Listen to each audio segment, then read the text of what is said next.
Aduh, Akang jangan menggiring saya ke arah situ atuh Kang ah. Nanti saya dikira peramal lagi ah. Ya iyalah, netizen sekarang ini kan selalu mengidentikan gitu. Tapi oke lah, tapi ini bukan ramalan ya, ini bukan prediksi juga, tapi ini apa namanya?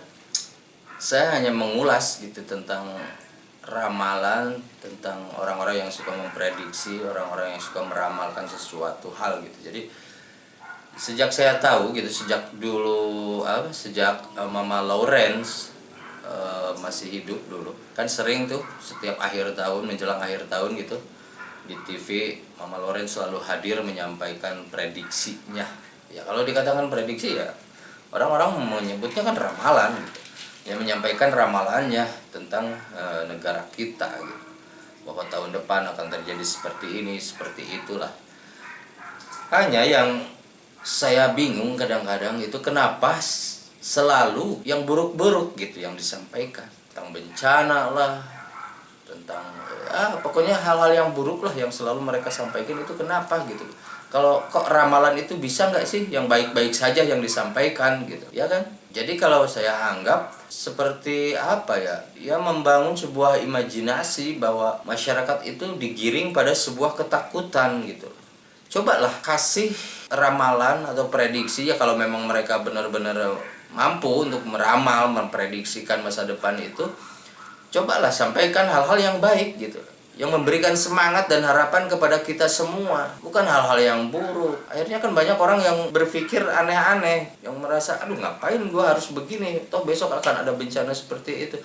Saya rasa ramalan-ramalan itu ya nggak bener lah ya, apalagi Akang nanya ke saya seolah-olah saya peramal gitu.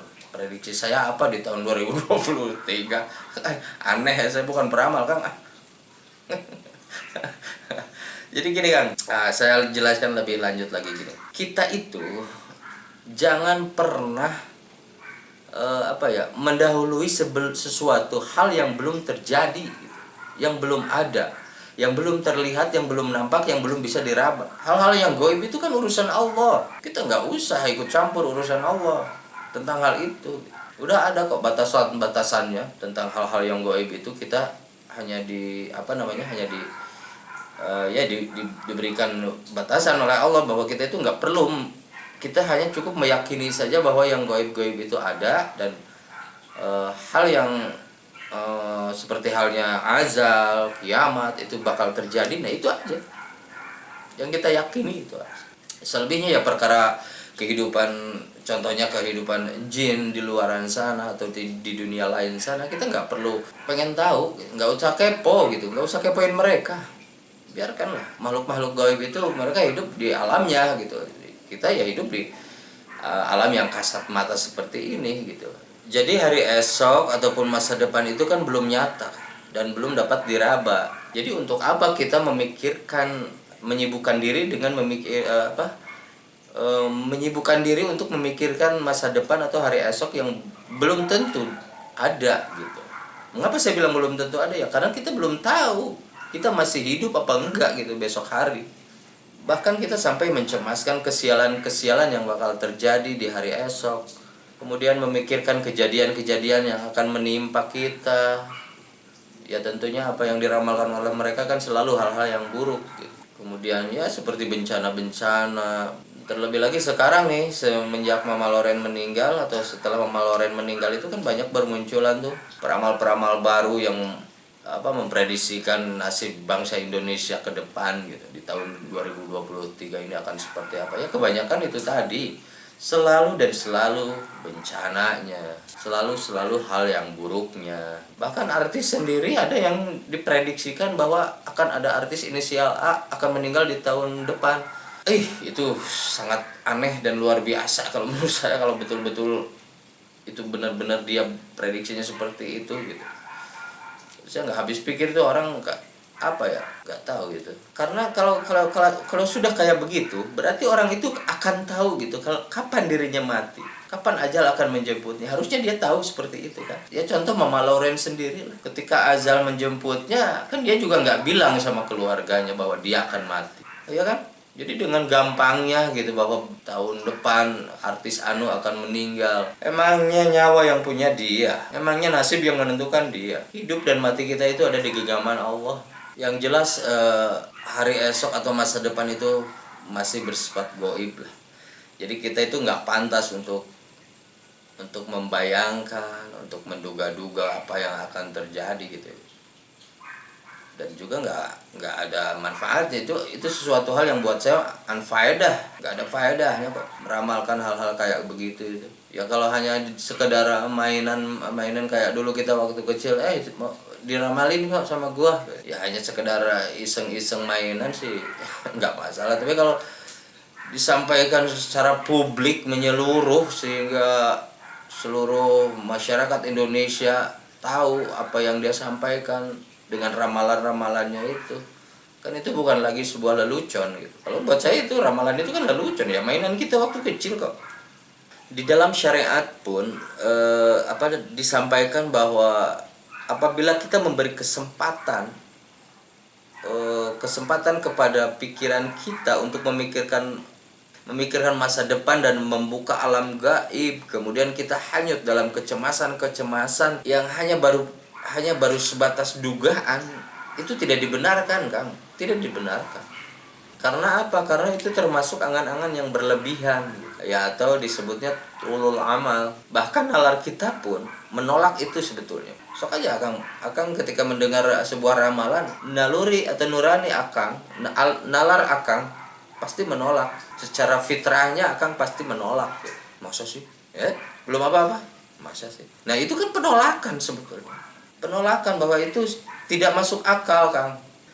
Cuman ya ironisnya kebanyakan masyarakat di dunia ini, ya khususnya di Indonesia sendiri lah, mereka itu sangat percaya gitu dengan hal-hal yang demikian. Bahkan hal-hal yang buruk yang disampaikan oleh para peramal itu pun mereka percaya gitu. Apalagi seandainya itu kejadian beneran. Iya, kata si Anu juga bener bahwa ini bakal terjadi seperti ini. Ya akhirnya kan apa?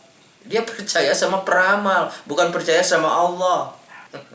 Kan itu sudah di luar nalar kalau kayak gitu. Udah di luar jangkauan akal budi. Jadi intinya, ya biarkanlah masa depan atau hari esok itu datang dengan sendirinya gitu. Kita nggak usah terlalu ngoyo.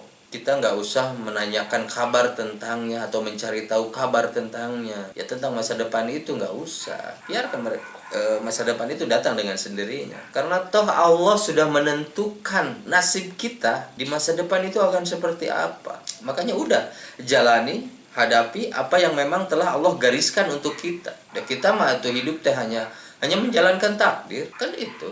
Ya sekarang seandainya kita tahu pun bahwa di tahun depan misalkan akan ada bencana ini, bencana itu, apakah kita bisa menghindari itu? Terlebih lagi yang bencana besar misalkan yang diramalkan orang itu, apakah kita bisa menghindari itu? Ataupun apa yang harus kita lakukan gitu? Kan nggak ada. Sementara selama ini kan mereka hanya menyampaikan begitu, tanpa mereka kasih solusi bahwa kita harus bagaimana.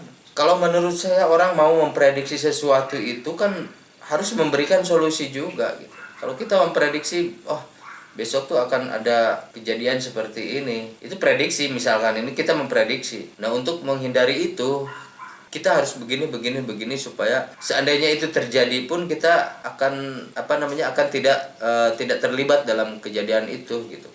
Ya harusnya begitu dong. Jangan hanya menyampaikan prediksi beginilah akan ada wabah penyakit lah, akan ada bencana alam yang besar lah, akan ada artis yang meninggal lah, atau apapun yang mereka sampaikan itu, ya harusnya mereka sampaikan juga solusinya gimana gitu. Ya contoh artis yang mereka ramalkan akan meninggal di tahun depan gitu loh. Itu artis itu kenapa gitu? Apakah sakit kah? Apakah dia kecelakaan kah? Nah harusnya prediksi dia tuh bukan hanya ajalnya aja yang dia prediksi, tapi runtutan sebelum ajalnya itu juga harus mampu dia prediksi sebetulnya. Kalau betul-betul dia mampu memprediksi itu gitu. Jadi prediksi-prediksi yang atau ramalan-ramalan itu kan cenderung kalau menurut saya ini kan orang-orang memprediksi itu kan langsung kepada titik fokus kejadian, bukan rangkaian sebelumnya gitu. Jadi sekali lagi kita itu harus membiarkan masa depan atau hari esok datang dengan sendirinya.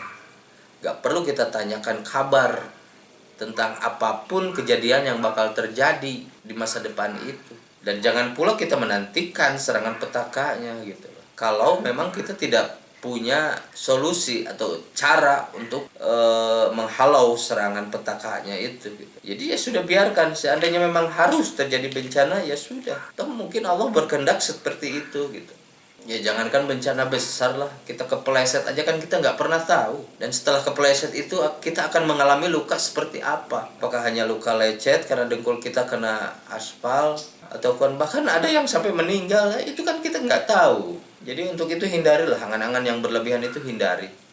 Ya mungkin kalau Akang mau percaya ini yang bakal terjadi di 2023 itu yang pasti terjadi, Kang. Menurut saya itu perubahan, sebuah perubahan. Perubahannya mah kecil, tapi pengaruhnya sangat besar, bukan hanya buat bangsa Indonesia, tapi untuk seluruh dunia gitu. Apa itu, Kang? Berubahnya angka 2 menjadi angka 3. Itu, Kang. Loh iya dong. Dari 2022 menjadi 2023 itu perubahan yang benar-benar bakal terjadi di 2023. Itu kalau akan nanyain prediksi saya mah, dan itu pasti terjadi, Kang.